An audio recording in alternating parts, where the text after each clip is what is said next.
Seems, ma'am. No issues, ma'am. You remind me after 1 hour. We can go with the attendance. Okay. Okay, ma'am. Okay, ma'am. Again and again, if somebody comes in, I cannot allow. Since there is Okay, ma'am. nobody waiting for admit. After 1 hour, we can mark attendance. No issues. Okay. Okay, ma'am. Okay, yeah. Yeah. So this is a continuation of what are the signals and systems, and we are actually going through the property proofs for what are systems, and how will we prove that systems are belonging to that category. Okay. Yes. So what is a system? Here I am comparing both continuous time system as well as a discrete time system. Now, we look at the block diagram. If I am giving an input signal x of t, it goes into a continuous time system which has an impulse response of h of t, and the output that I am going to aim at is y of t. Okay. So what is inside the system? We call it a so-called a system h of t. We are giving an impulse signal to a continuous time system, and that gives the impulse response h of t. Okay. So what is actually the output? What is the logical meaning behind y of t? Y of t is equal to x of t convolution of h of t. Okay. The similar thing, the exact thing is replicated in the discrete time system also. Okay. See, what is the input in a discrete time system? Instead of time domain, we are moving in for frequency domain. I told you what is the necessity. Did I tell you what is the necessity for moving in from time domain to frequency domain sequence? See, in time domain, you know, signal is an information which carries the important information in it. Is it not? It's a data which carries very important information in it. And in terms of mathematical expression, we call it as a complex, real and a complex quantity. Okay, which is varying with respect to time, space, and amplitude, whatever it is. Now, what is the difference between time and frequency? In time domain, we can vary all the signals with respect to time, and you can study the information what is getting. What is that you're getting? But what is the only problem? We cannot evaluate at what rate the signal is varying. Rate in the sense speed. So at what speed it is varying, we cannot estimate. So in order to estimate the rate at which it is moving, the rate at which the signal is conveyed, we are moving in from time domain to frequency domain. That I'll explain you in the next PPT. So here the input is x of n. It goes inside a discrete time system with an impulse response h of n, and the output of the system is y of n. So what is happening inside here? The same thing. See, the exact replica of what has happened in continuous time system that is happening in the discrete time system. So del of n goes through a discrete time system to get the impulse response h of n. What is y of n now? X of n star h of n. I think there is no doubt in this slide. Yes? Yes, ma'am. Yeah. The next one is, we have already seen this, ma'am. Why are you repeating this? Because it is very important, and only these systems we are going to use for a digital signal processor. So we are very conscious about that, and we are going to have some tutorials behind this. So I'm once again repeating because somebody asked me a question yesterday. So I'm repeating it once again, causal and non-causal systems. So when is it said to be a causal system? When a system? If the output of any system at any time t depends on the present and the past inputs. That is, you are able to look at the past and you are able to estimate what I can do today. What will be my plan at 9 o'clock? What will be my plan for sleep today? All these things. If it depends, then we call that system as causal, but it is not depending on the future input. It cannot depend on the future input. That is what will happen tomorrow. Okay, right. So whereas a non-causal system, output at any time depends on the future values of the input. It doesn't mean that it is not depending on present and past. It is depending on all three. That is present, past, and future values of input. Okay. So this is actually a a joke or an imagination picture if I was non-causal. Non-causal in the sense you are able to see the future, right? I can write this exam even before getting the question paper. Is it not? You'll be able to write the question paper if you know what is the future, right? So the next, this picture gives you the clear cut idea whether it is possible or not. Are non-causal systems practically realizable? Can we all look at the future values? We are able to see what we are doing in the previous stages, and we can see what will happen in the present, but it is very difficult for us to estimate what will happen for us in future, right? So any system which has dependency on the future values will be practically realizable. No, it is certainly not. Okay. So how to check for the causality of the systems? Like I have just taken 2 or 3 problems to show you whether the system is causal or non-causal. Okay. So check for 3 conditions. What are the 3 conditions? For t equal to 0, if it is continuous time, see, I'm just showing you a sample of continuous time also, because at times in 2 mark questions you might get in terms of time also. Okay. Since our subject is discrete time signal processing, you might get problems in 2 marks. All these what we are, what I'm teaching right now are important 2 mark questions. Okay, so we have to check for 3 conditions. What are those 3 conditions? T takes the value 0. This is mandatory. And what is the output of a system if t takes positive values? Okay, and t takes negative values. T takes negative values in the sense it is becoming past. T takes positive values, it becomes future. Okay, so let's see the example. Y of t is equal to x of t plus x of t minus 1. Now what did I tell you? First one is t equal to 0. Substitute t equal to 0. What will be your output? Y of 0 is equal to, in the place of t, just substitute by 0. 0 plus x of minus 1. Now this is the output of the system. Y of 0 is the output of the system at t equal to 0. What does it depend on? It depends on x of 0. X of 0 is actually the present state, whereas x of minus 1 is the past state. Hope you remember the graph, right? In the graph, in the positive end, that is in your right hand side, we have the values from 0 to infinity, whereas in the left hand side we have values from minus infinity to minus 1, right? So it is now there in the negative, so that is in the left hand side of the spectrum, so minus 1. It depends on the past as well as present. So this is proved now. Now just go and substitute a positive value for t. Positive value, any positive value. So let us take t equal to 1. So what will happen if t is equal to 1? See, while substituting, what will I get? The output y of 1 is equal to x of 1 plus x of 0. Now tell me, this is actually present and x of 0 is actually past for this particular present input, right? So it depends on present and past. Now substitute, the third case is substituting a negative value for t. T is equal to minus 1. When you are substituting, what do you get? Y of minus 1 is equal to x of minus 1. This becomes the present now, plus x of minus 2. X of minus 2 is actually past for this present, right? So the entire 3 conditions are satisfying what? It depends on the present input and past output, present input and past output. So the output y of t depends on present and past values of x of t, but not on the future values of the system. So hence we call that system as a causal system. Understood clearly? Is that clear? Yes, ma'am. Yes, ma'am. Yes, ma'am. Yes. Yes. So we shall move on to the next example.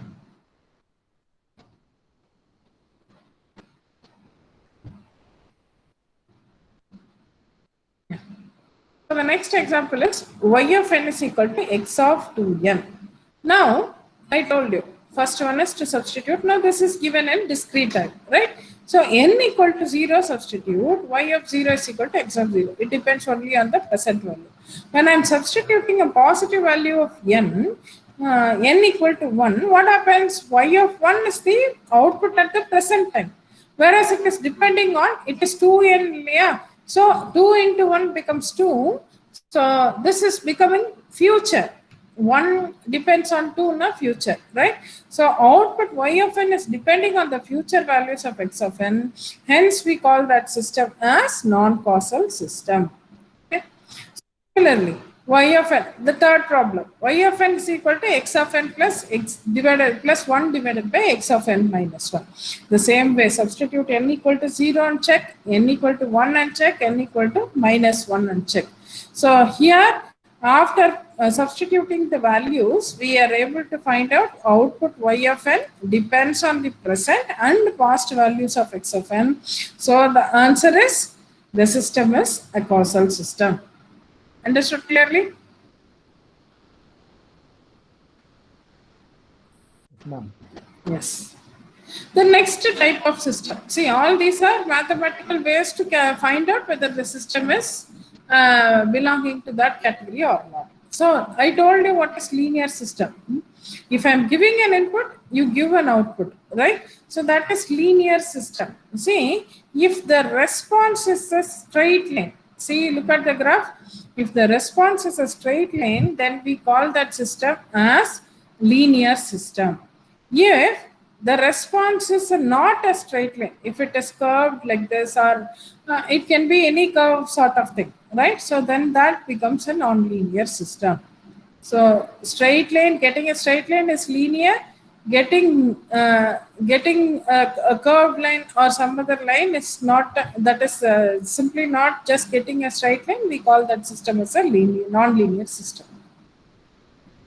Yes. So linear systems we have already seen. It depends on law of additivity, law of homogeneity, and finally we have to see the principle of superposition. So if a system follows the principle of superposition, we call those systems as linear systems. If it is not obeying the superposition law, then we call the system as non-linear systems. We saw this yesterday, I guess. I explained you this, but the only difference is here in terms of t, it is given, right?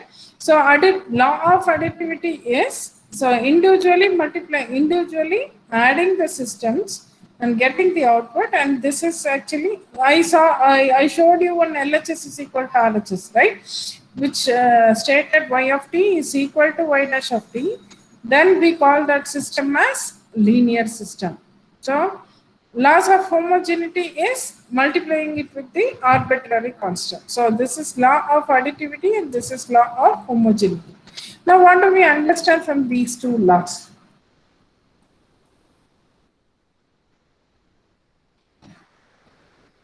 You understand this? So what have we written here? X1 of t and x2 of t are the two inputs. Okay. Now here I'm passing it directly through the systems. Let it be system 1 and system 2. When it passes through the system, obviously I'll get an output y1 of t and y2 of t.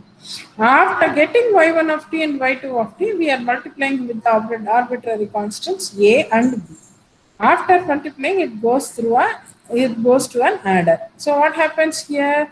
Let's say we'll assume the output as y dash of t. Now here the difference is, see, one more input has been taken, and this input goes to a multiplier first. This is also going to a multiplier first with the arbitrary constants a and b, and then it goes to a summer. So what will be the answer? Here it is x1 of t into a. Here it is x2 of t into b. So that is what is your added output, right? After adding the two, it goes into the system. So what will happen? What is the output? Let's say the output is y of t. So what do we call these two as? This one is weighted or scaled sum of outputs. Here output due to weighted or scaled sum of inputs. This is scaled sum of outputs. This is scaled sum of inputs. So these two are the representation. So now when do we call the system is said to follow on superposition principle, or when do we say the system is linear? If y of t is equal to y dash of t, we call the system as linear. So simple. Okay. So y of t equal to y dash of t, it is linear. Y of t not equal to y dash of t, it is a non-linear system. So we'll just check for a problem. Okay.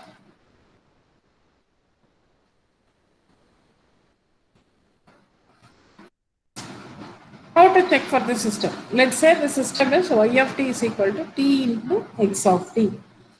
T into x of t. First one, what did we see in the graph?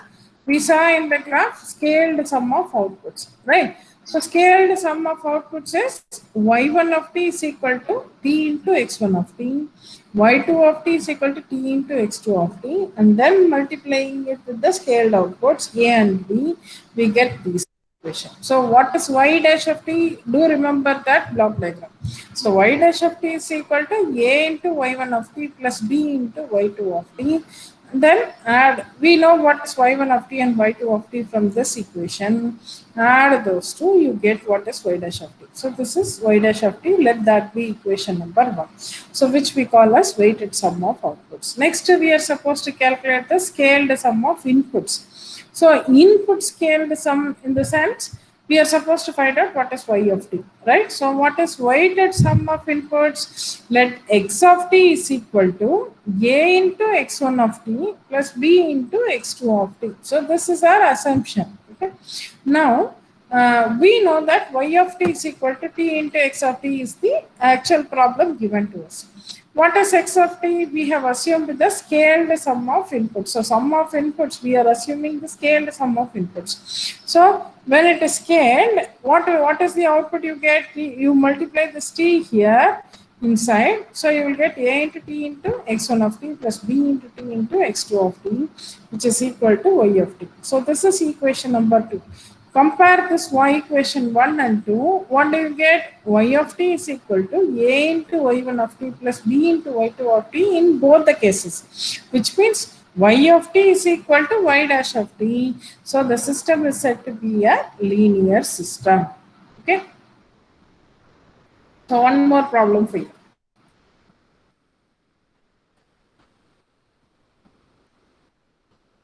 Yeah.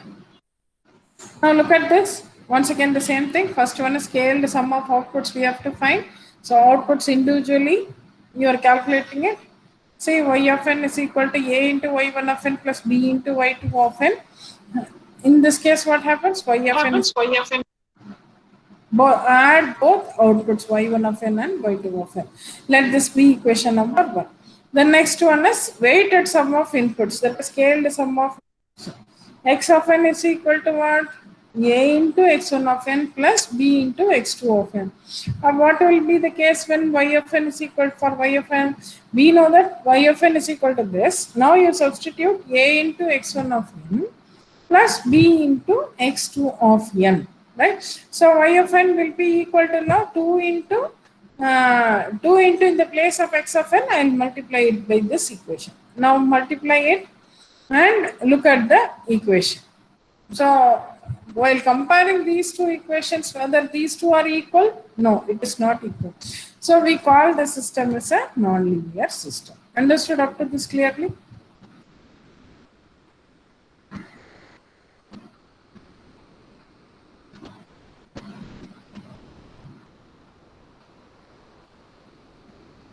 Yes, ma'am. Okay, ma'am. Okay. Yeah. The next one. So this is a one more problem with the difference equation in terms of differential equation. Okay. So what will be the case if this is the problem? So y1 of t we have to find separately. The same thing, scaled sum of outputs is equal to scaled sum of inputs. So the first case we are looking at scaled sum of outputs. So first weighted inputs, weighted sum of outputs, and then find scaled sum of inputs. So if x of t is equal to a into x1 of t plus b into x2 of t, what will be the case for the system? So this is equation number 2. this becomes square root. So this is not equal to this equation. So if both the equations are not equal, then we call that system as a nonlinear system. Now the exercise for you. Take a notebook and pen. Solve these two things. Tell me the system is causal or non-causal, linear or non-linear. Come on, take 5 minutes time. I need answers.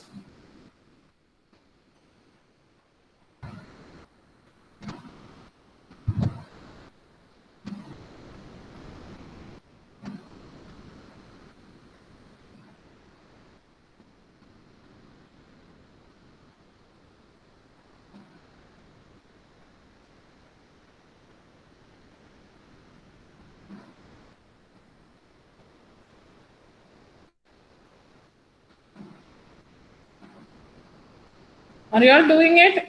Any answer?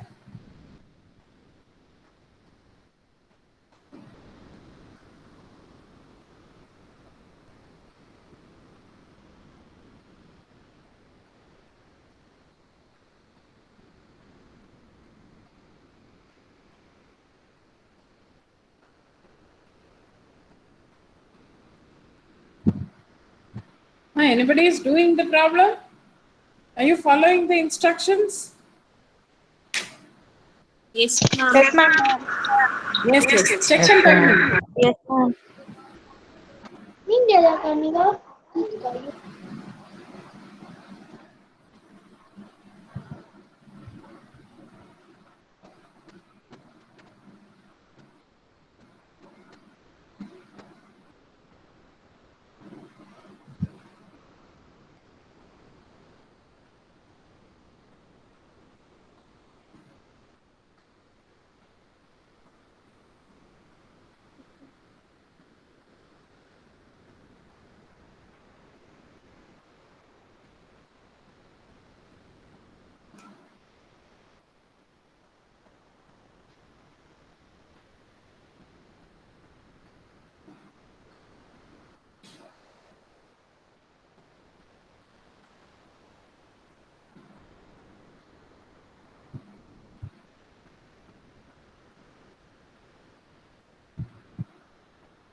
Yes, what is the answer?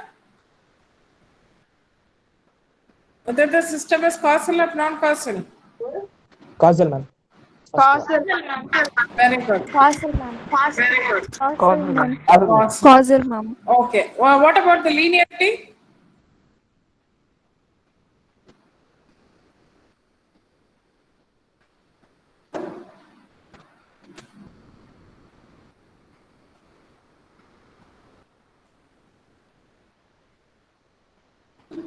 You're doing it?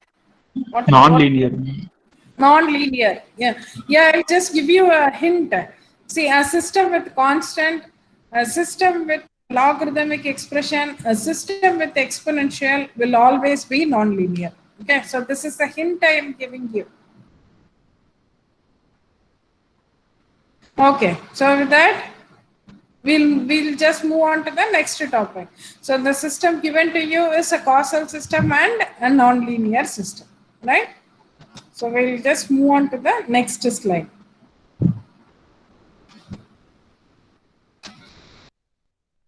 Yeah.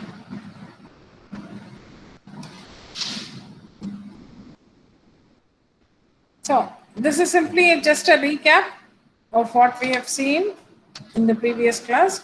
What is digital signal processing? Why is this digital? It is being used to represent data as a sequence of discrete values. We know what is a signal and what is the necessity for processing a signal, right? Signal, you know, what is the definition for signal? It's a function that conveys information. So it is a dependent variable of some independent variable. The number of independent variable is one or more. That is what we saw: time, distance, temperature, etc. Okay, right. So in DSP, we are representing signals in three different formats. That is one-dimensional, two-dimensional, and multi-dimensional. Yes. Hope you can understand this picture. This picture gives you the difference between what is continuous time, what is discrete time, and what is digital. See, many times people get confused between discrete and digital. Discrete is different, digital is different. Basically, an analog signal is classified into two categories. One is continuous time signal and the other one is discrete time signal. See, both are depending on time. Where see, this discrete time, when you're trying to convert it to a digital signal, that is analog to digital, it becomes a digital signal. So here it is no more a continuous time signal, it becomes a purely digital signal. So this is how we are giving birth to digital with the help of A3 converters. Right. So all these types of signals we have already seen. So periodic and aperiodic are there in both analog and digital. Right. So why processing and what is the need for processing? Yesterday probably I told you. In the day before the yesterday class I told you. Processing is done to obtain the given signal in a more desirable form or to extract the information. We have so many signals, but we need some system to extract the information, right? So this is actually a taxonomy of signal. We call as taxonomy of signal. So it is the graph between time and amplitude. Look at this. It is categorized into two: continuous and discrete, both sides on the x-axis as well as y-axis. Okay, sorry, x-axis and this is y-axis. So analog signals here in continuous we have continuous time signals. In discrete we call the same thing as discrete time signals, and when it is discrete it becomes digital signals. So look at the graph like this: continuous it is analog signals, continuous discrete it is continuous time signals, discrete continuous it is discrete time signals. Do you understand the difference? Discrete it becomes digital signals. So this is actually taxonomy of signals. Probably this is very important. So I'm just taking a print screen and putting it in your WhatsApp group. But this taxonomy you should never forget. Which is your group 4P3-2, right? Yes. So this you should not forget. Yes. So this is the way we are representing a continuous, an analog signal and a continuous time signal. Okay, so this is actually a continuous time signal and this is an analog signal. So this is a discrete time signal. Discrete time signal is samples, and digital signal is fully constructed with the help of ones and zeros. Hope you understand. This is what we saw as discrete continuous. Okay, so discrete continuous is discrete time signal, and discrete becomes a digital signal purely. So how are the signals classified? Hope you all know this. Continuous time, discrete time, even and odd signals, periodic and non-periodic, deterministic and random, energy and power signals. Now, so in signal processing, it is basically categorized into three. One is analog signal processing, second one is digital signal processing, third one is mixed signal processing.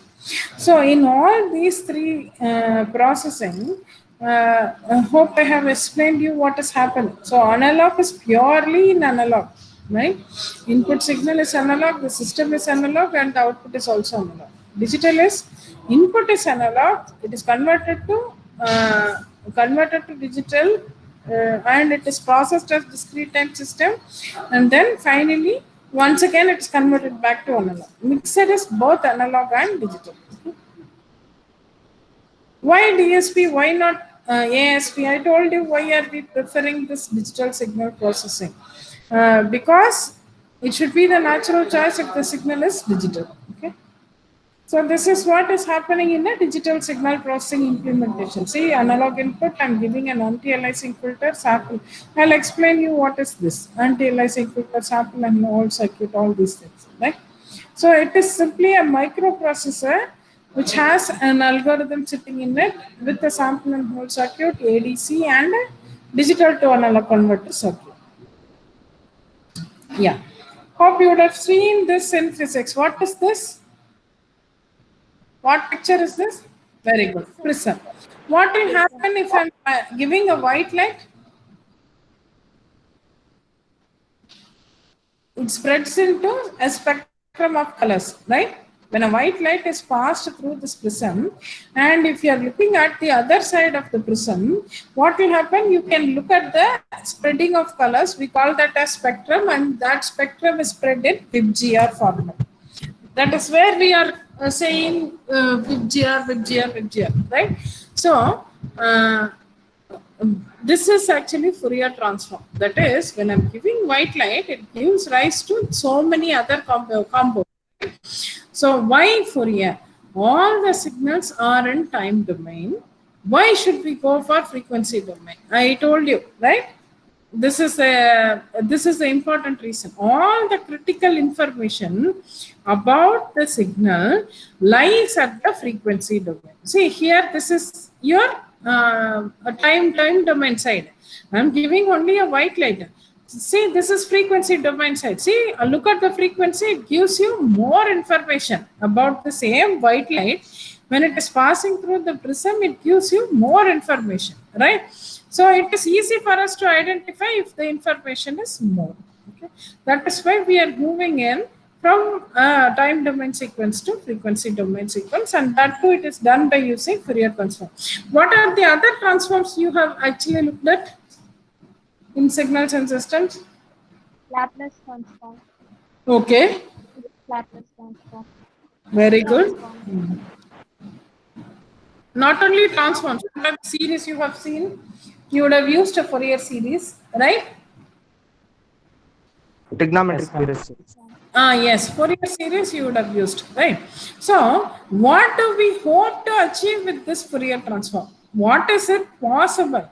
We desire a measure of the frequencies present in a way. This will lead to the definition of the term, the spectrum. Okay, so this is what I'm trying to say. When monochromatic waves have only one frequency, so only one in the sense, let us say a frequency for yellow light. So now this light wave has many frequencies, and the frequency increases in time from red to blue. See, this is the representation of frequency. What happens? The frequency from red to blue, it is increasing, right?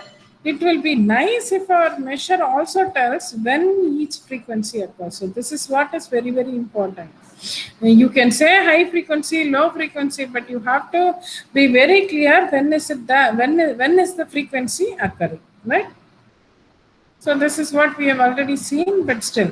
Fourier in DSP, it is categorized into two types. One is periodic Fourier series and aperiodic Fourier transform. So for periodic signals, we go in for Fourier series. For aperiodic signals, we are definitely sticking on to Fourier transform. So this is actually Fourier. When it is periodic, see Fourier, and the coordinates are continuous and discrete.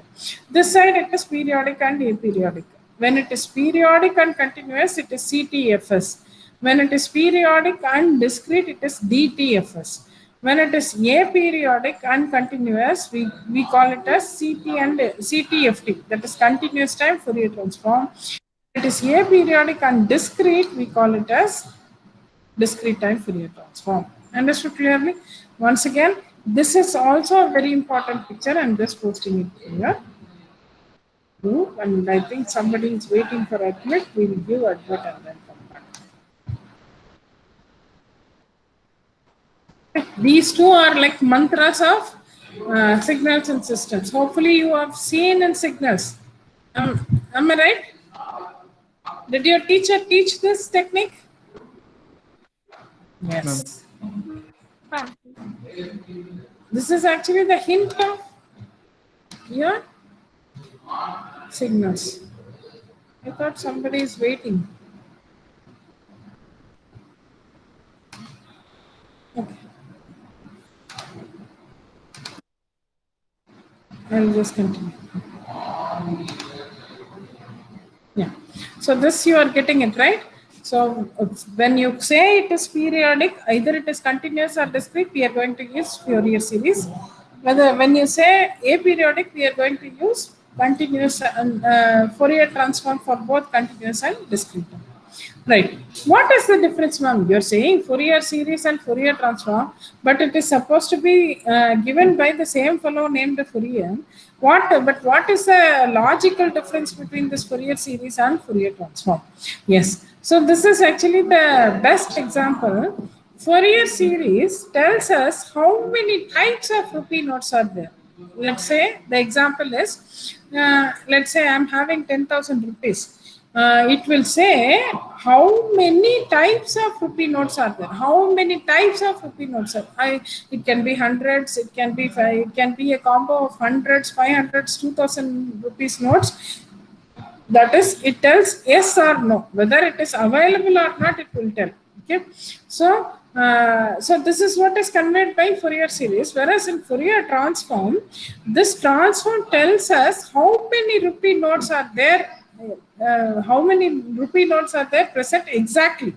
So let's say I'm having 10,000 rupees, and that 10,000, I am supposing I'm having a 500 rupees, four notes of 500 rupees, 2 notes of 2,000 rupees. So if you are giving a very specific measure of how many notes are present in that particular bundle of rupee notes, we call that as Fourier transform. Hope you find the difference between Fourier series and Fourier transform. Yes or no? Yes, ma'am. Yes, ma'am. Yes. Okay. Right. So this is actually the mathematical representation of Fourier series that we have already seen. See, any periodic signal that can be represented in terms of infinite sum of harmonically related exponential. That is, periodic signal is x of t. Infinite sum of harmonics is summation of k equal to minus infinity to infinity, and exponential is e to the power of jk omega into t. So you would have seen the proof of the derivation for Fourier series and all. At last, what is the expression we got for Fourier series? X of t is equal to a naught divided by 2 dc component. See, when a component is present in an expression without the dependence of time, we call that component as dc component. Okay. So followed plus the summation of n equal to 1 to infinity an cos 2 pi n f into t plus bn sine 2 pi f into t. So if a component has frequency terms in it, we call it as AC component. This is what is the expression you would have used and found out for Fourier series. Yes or no? Do you remember? Did you solve problems in Fourier series in SS? Yes, right. Now what is DSP? Now actually we are going to the actual syllabus of digital signal processing. So there are two F's present in digital signal processing. What are those two F's? One is Fourier transform and the other one is filters. What does this Fourier transform and filters mean? In the first unit of actual syllabus in DSP, we are going to see Fourier transform. What is happening inside, in particular, in discrete Fourier transform? What will happen if I'm pushing, or if I'm making a fast discrete Fourier transform? What will happen? Okay, so this is going to be the syllabus of your first unit, followed by filters. IIR stands for infinite impulse response filters. This is FIR. FIR stands for finite impulse response filters. So this is your second unit and this is your third unit. Now, after seeing these three units, you will have one unit. Since we are talking about digital, where digital is a system which is very accurate, but it doesn't mean that it has got no errors. So, what are the errors present in digital system and how it can be rectified? That is going to be your fourth unit. And what are the inputs that we are giving for processors and what are the applications of digital signal processing? That is going to be your fifth unit. So, this is your syllabus. So first unit you are going to see about what is discrete Fourier transform and fast Fourier transform. Then second unit IAR, third unit is FIR. So this is Gibbs phenomenon. I can explain you this in detail while we are getting into third unit. So now what are the advantages? Already we have seen the advantages of digital over analog. Digital system can simply reprogram for other applications or ported to different hardware or duplicated.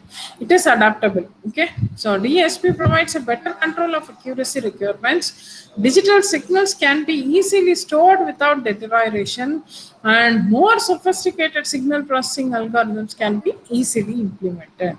Okay. So now, what are the limitations, ma'am? You were telling about all these things, but there is no limitation for DSP. I told there was a limitation for DSP in the previous class, A to D conversion, right? So that is what is going to be explained right now. So most of the signals are analog in nature and it has to be sampled. So when I'm sampling it, it results in loss of information. That is, we only take samples of the signals at intervals and don't know what happens in between. What is meant by sampling? I have a continuous time signal. Let's say I'm having a sinusoidal waveform. If you are trying to convert it into digital, you are trying to convert it into discrete first, sampling is dividing the signals at equal intervals of time. At equal intervals of time in the sense, it can be any interval of time, right? So you are dividing the signal, continuously running signal as different samples. But we are not familiar. We are only taking the envelopes of the samples at the cut instance. But we are not worrying about the information between the two signals, right? So we take samples of the signals at intervals and don't know what happens in between. Now, what is the problem when we are doing this? So this is the problem. This is actually the step that we are going to use. A to B conversion involves sampling, quantization and encoding. Okay, so it results in a problem called as aliasing. What is aliasing? It cannot distinguish between higher and lower frequencies. So this is actually the aliasing problem. It will not, the system at the output, the output of the system will not be clear and we cannot distinguish between higher and lower frequencies. So in order to make that clear, we are going in for an important concept called sampling theorem. So to avoid aliasing, we have to fix a sampling rate that must be at least twice the maximum frequency component of the signal. That is, Fs is greater than or equal to 2 into Fh. Fs is the sampling frequency. Fh is the highest maximum frequency component or highest frequency component of the signal. Okay, so just note down in your notebook. It is Fs is greater than or equal to 2 into Fh, which we call as Nyquist criterion. So, this sampling theorem says there is enough information to reconstruct the signal, which does not mean sampled signal looks like the original signal. So, it has enough information to reconstruct the original signal. What is the process we are doing? We are taking an analog input, we are converting that into digital. Once again, after processing, we are going to convert back to original analog form, right? But what happens is, the sampling theorem says there is enough information to reconstruct the signal. They are saying it has got enough information, but see, this is the analog signal I gave, but look at the signal. What is the output I'm getting? Do you understand? So this is actually the problem while we are converting in using a sampler. Okay, so correct reconstruction is not just connecting samples with straight lines, it needs anti-alias filter. So anti-alias filter is to filter out all the high frequency components between the sampling, and the same for reconstruction. It does remove information though, and each samples is taken at earlier part of a cycle. Okay, so the next one, first one is sampling, and second important stage is quantization. What is quantization? I have now cut the signals. Each and every signal will have an amplitude, right? So all those amplitudes have to be either truncated or rounded off. What is truncation and rounding? I have to equate that to an amplitude for which I can give an equivalent digital code in the encoding process or in the encoding step. So how can I convert? See, somebody will assume let's say the input number is 0.55 volts. Somebody will take 0.5. There is no much difference from. Somebody will take 0.6. Do you understand? So this is actually an error. See, it is varying from a person to person, right? So I can take 0.55 as 0.5 because while I'm taking like that, I have truncated simply 0.05, right? So that error is actually called as truncation error because the actual data is 0.55 only. But for our convenience, we have just taken out, right? The other possibility is rounding off.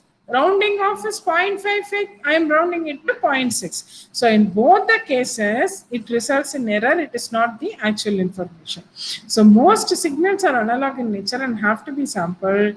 It leads to loss of information. So once again, I'm repeating the same loss of information, and it is limited by the number of bits available, precision in data storage and arithmetic. So this is how your quantization error occurs. So smoothly varying signal represented by stepped waveform. So this is how you are getting the values after quantization. Okay, so we call this a sample and hold circuit. So these are some of the applications of digital signal processing. It is mainly used for radar and sonar. Radar is radio detection and ranging. Sonar is sound navigation and ranging. So what are actually the purposes of the signal processing? See, I hope you can understand from this diagram. See, there is a signal. Now what happens when an obstacle comes? It is easily able to it is easily able to point out the target. Okay. See, it is target detection, and depending upon that, position and velocity can be estimated. Then second one is tracking. So it can easily track what is happening in the vehicle. So only with the help of signal processing application, we are doing this, right? The next one is biomedical applications. So most of the students in our class are belonging to biomedical branch, right? Why DSP for us, ma'am? So the answer for that question is analysis of biomedical signals, diagnosis, patient monitoring, preventive healthcare, artificial organs, etc. So all these are biomedical applications. The best example is electrocardiogram signal, which provides the doctor with the information about the condition of the patient's heart. So it provides the information about the activity of the brain. So this is the brain and this is your ECG. Okay, ECG machine gives the information about the activity of the brain. All these are signal processing. The next one is speech application. So now whatever I'm talking, it is getting converted only like this, and you hear in the speaker, in your headset like this. See what is happening? I'm talking, it is going, recording. Now it goes to an ADC. ADC is analog to digital, so it is getting converted, and it goes to a DSP system. It is getting stored in the memory, and from there it is coming to digital to analog converter. Once again getting back the original analog signal, and it is playing. So this is how you are hearing my speech signal now. Hope you can understand this diagram. Yes or no? Yes, ma'am. Yes. ma'am. So, the examples of speech applications, very, very important. See, if I'm switching on my fan, or if at all, if you are switching on your mic, what will happen? Whatever I'm talking, you will hear as echo, right? So, mainly in speech applications, we have to be very careful because it will irritate our ears, or it might even cause problem in the cochlea. Okay, so noise reduction is reducing the background noise in the sequence produced by a sensing device microphone, right? That is a problem we are seeing it right now. If you are switching on your mic, you can hear my echo. Yes or no? Because my mic is switched on, right? So the next one is speech recognition. So this is very, very important. Differentiating between various speeches and sounds.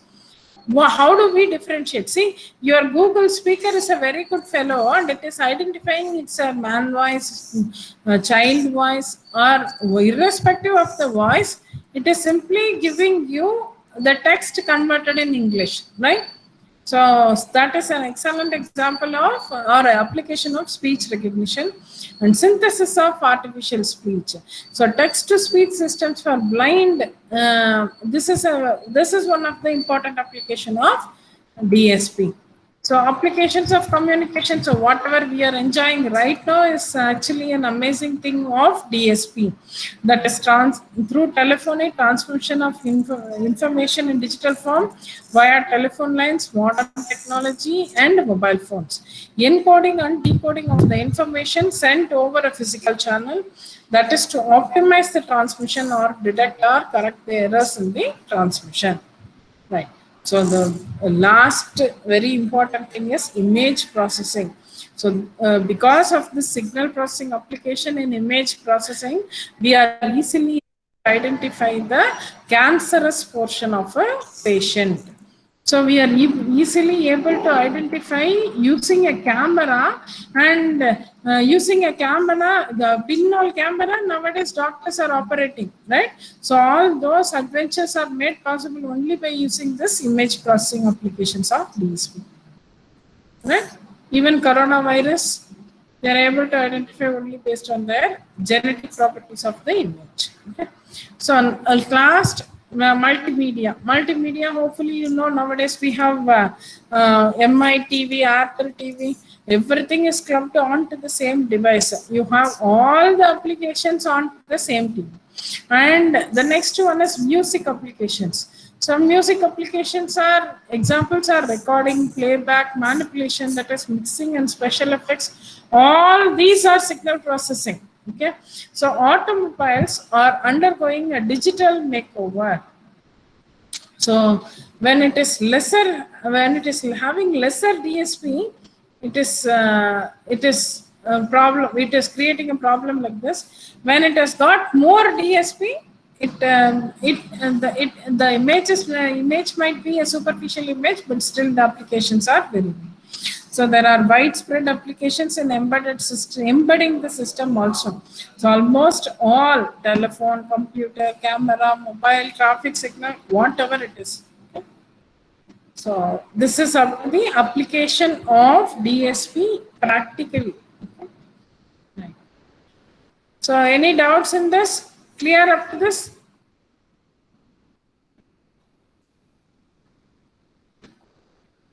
Clear up to this?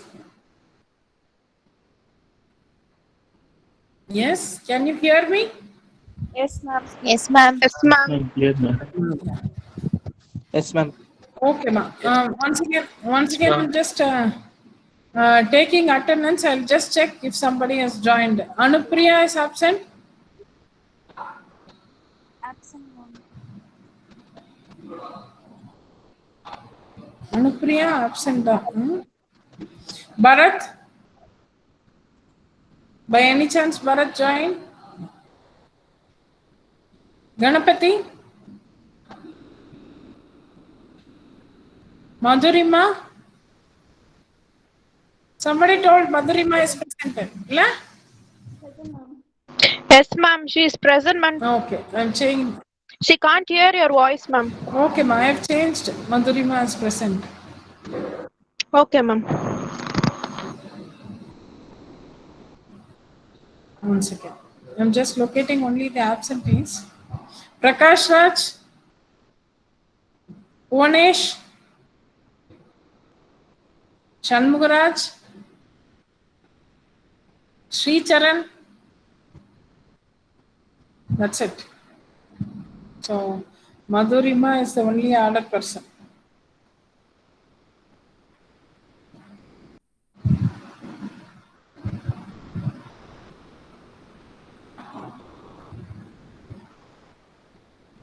Ma'am, 6270, ma'am. Number. Pair Salama. Free Charan. Now only you are coming, Amma. Ma'am, link not open, ma'am. Net problem, ma'am. Sri Charana. Yes, ma'am. Ma'am, Pranit 6028. 6028. Now only you are coming. No, ma'am. From first onwards, I'm there, ma'am. Pranit, I did not mark absent, ma. Where is it? Okay, ma'am.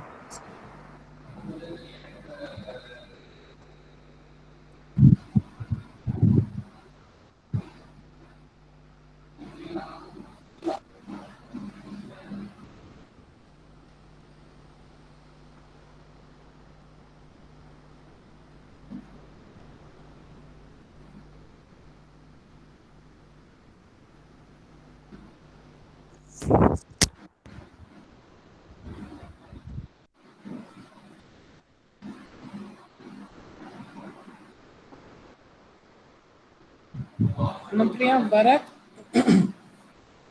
Ganapati, Prakash Raj, Bhuvanesh, Shanmugaraj.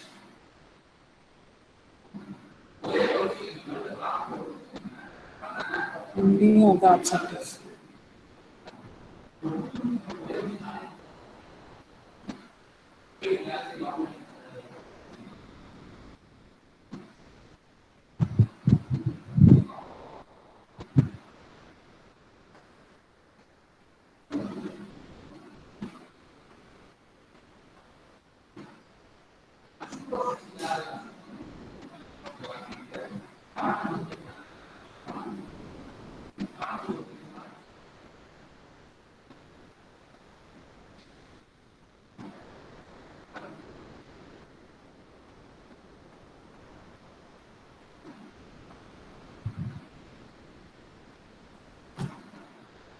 Yeah. Shall I go to the next topic? Yes, ma'am.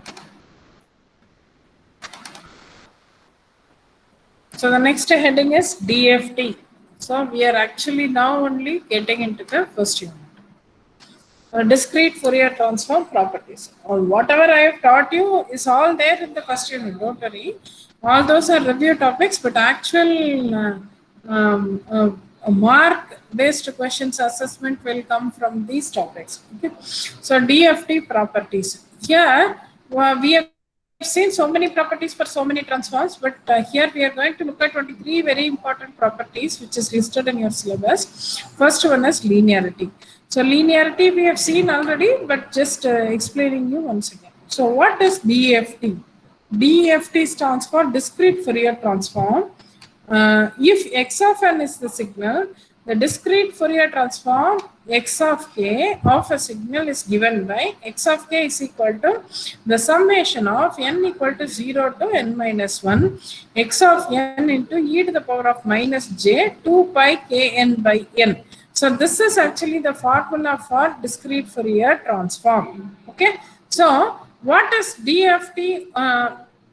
And one more thing, x of k takes the value. So this is actually frequency domain, this is time domain. Okay. Now, when I'm trying to convert this once again back, see, I'm giving a time domain signal, getting a frequency domain signal. If I'm giving a frequency domain signal, will the system convert me the same exact time domain signal? Yes, it is possible. So how is it converting? So this is the formula. So Let's see. This is a formula. Here it is available in the form of x3 of n, doesn't matter. X of n or x3 of n, whatever. See, if you want x of n to be got back, the formula for that is inverse discrete Fourier transform of a sequence is defined as 1 divided by n into the summation of k equal to 0 to n minus 1 x of k into e to the power of, instead of minus we have plus j 2 pi k n divided by capital N. Okay, so it is very easy for us to convert a Fourier transform, that to discrete Fourier transform from time domain to frequency domain and vice versa. Since it is possible, we call that as Fourier transform pairs. Okay, discrete Fourier transform pairs. So when I'm writing both the formula together, we call that as Fourier transform pairs. Now, DFT obeys the laws of linearity. So that is actually the first property. If x1 of n is the signal, when I'm applying DFT, what is capital N? I already told you capital N is the total length of the discrete sequence or the input sequence, right? So if I'm giving x1 of n, what will be the output? X1 of k will be the output. If I'm giving x2 of n, I'll get the frequency domain sequence as x2 of k. So then for any two constants a and b, so this is what we saw already, right? Scaled sum of the output scaled, and scaled sum of the outputs is equal to scaled sum of the inputs. So that is. Ma'am, your screen is not visible, ma'am. Why, ma'am? Ma'am, Yes, can't see ma'am. the screen, It is ma'am. not visible, ma'am. Okay. Now is it okay? Yes, Okay, ma'am. ma'am. Yeah. Is that okay now? Yes, ma'am. Yeah. If I'm giving an input signal x1 of n, I'll get x1 of k. Okay. If I'm giving x2 of n, in the same process DFT, for the length of the sequence capital N, I'll get x2 of k. Then for the two constants a into x1 of n plus b into x2 of n, while taking discrete Fourier transform for the total length capital N, what will I get? A into x1 of k plus b into x2 of k. So this is actually the property, but we are going to check whether we are getting that proved. So what is x of k? X of k is the formula I told. X of k is equal to this, you should never forget. So x of k is equal to the summation of n equal to 0 to n minus 1, x of n into e to the power of minus j 2 pi k n divided by capital N. Okay. Now, let x of n is equal to, what are we considering? We are considering this x of n is equal to a into x1 of n plus b into x2 of n. Now tell me, what is the DFT of this x of n? Summation of n equal to 0 to n minus 1. In the place of x of n, what do we have? We have a into x1 of n plus b into x2 of n. So write that into this. Now split this components. After splitting the components and removing the constants as a common one, what do we get? See, a into the summation of n equal to 0 to n minus 1, x1 of n into e to the power of minus j 2 pi k n by n plus b into the summation. Okay. So now tell me, what is this looking like? What is this, ma? We have already set the formula for x of k as this. It is resembling the same, right? Yes or no? Yes, ma'am. So how can I substitute that in the place of? Very good. I can simply write it as x1 of k plus b into x2 of k. Hence, we are proving that discrete Fourier transform is a linear. Okay, this is how we prove linearity property. Next one is periodicity. Periodicity you already know. X of n, when I'm taking discrete Fourier transform over a length n, I get x of k. What is the proof that we require for periodicity? This we have been seeing for the past 1 year, right? X of n plus n is equal to x of n for all values of n. If this is in time domain, the same thing has to happen in frequency domain, right? We have told it is a frequency, sorry, it's a DFT pair. DFT pair in the sense time can be converted to frequency, frequency can be converted easily to time. So the same thing is related in the frequency domain as x of k plus n is equal to x of k for all values of k. Now we are trying to prove this. We know what is x of k. So I have written the same thing, x of k formula. Now what do we need? K plus n. So substitute k plus n. In the place of k, you substitute k plus n. Multiply these two constants.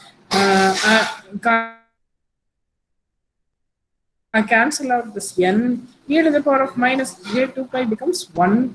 So after substituting, you get the same exact x of k. So this is x of k plus n is equal to x of k for all values of k. Understood clearly?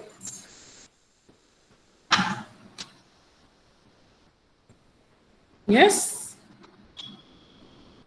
Students? Yes, ma'am. Yes, ma'am. Yes, ma'am. Yeah. Yes.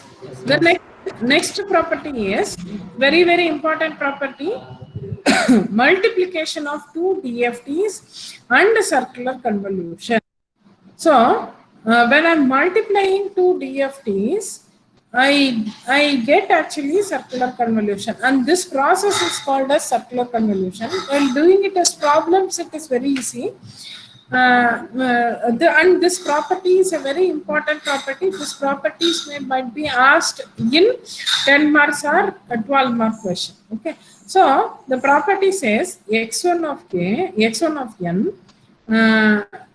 This circle denotes circular convolution. Probably you would have seen what is convolution and linear convolution. You are new to circular convolution, right? So circular convolution is applicable for only equal sequences of equal length sequences. That is,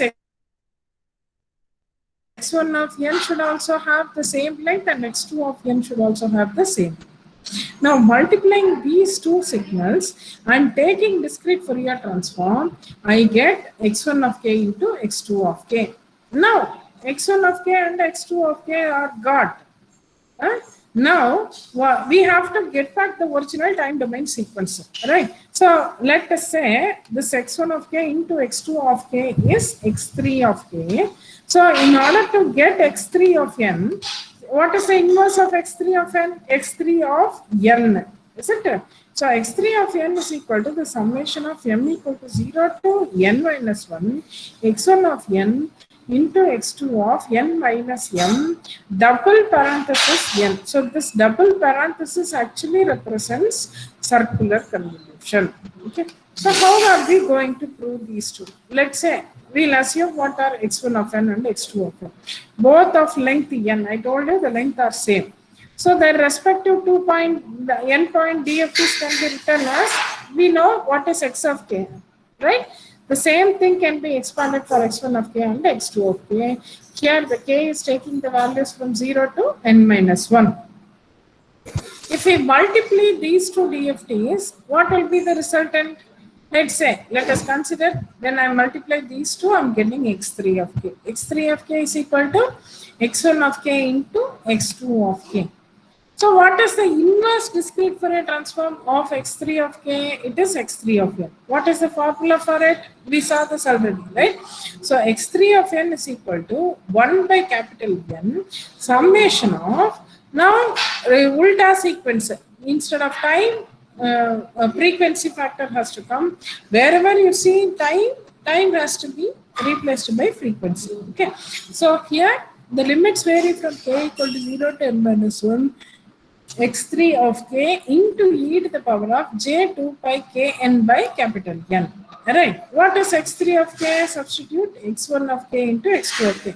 See, the only hint I can tell you is, in the inverse, you will not have exponential in a negative value. Okay. And you have to add 1 by n. And the summation is varying from 0 to n minus 1. Okay, so these three are the important things that you should remember while taking inverse. Okay, what is x3 of k? X3 of k is a multiplication of x1 of k into x2 of k. Now write those two. You know what is x1 of k and x2 of k. Write those two here. You might have a doubt, ma'am. You should represent only in n, but some other arbitrary constant you have assumed. See, m is also time, l is also time. See, in order to differentiate these time varying factors are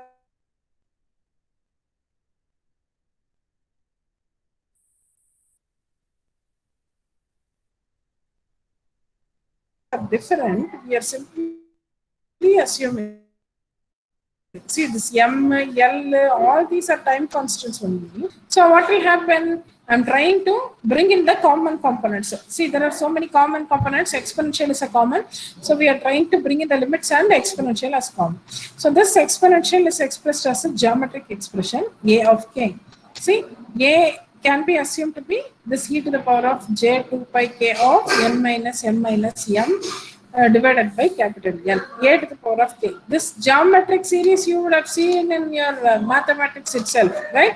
It takes the value n for a equal to 1 and it takes the value 1 minus a to the power of n divided by 1 minus a for a not equal to 1, right?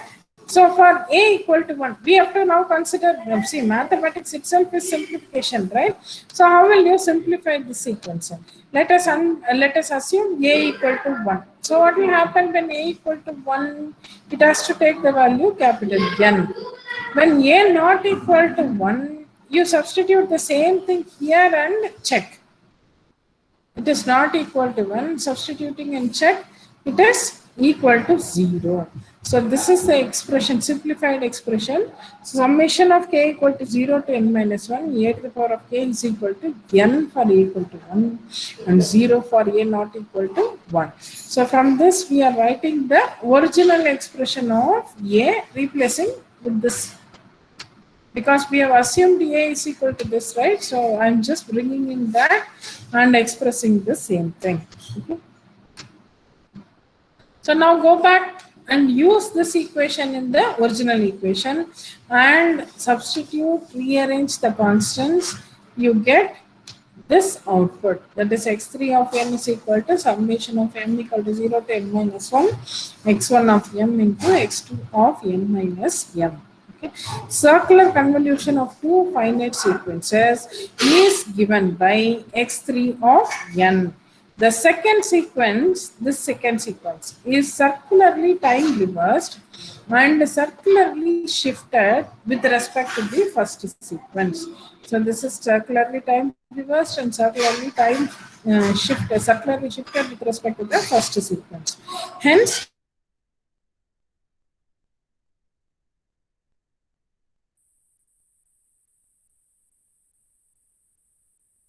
time sequence.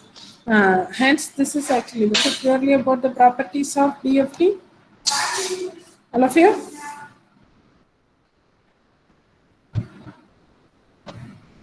Children?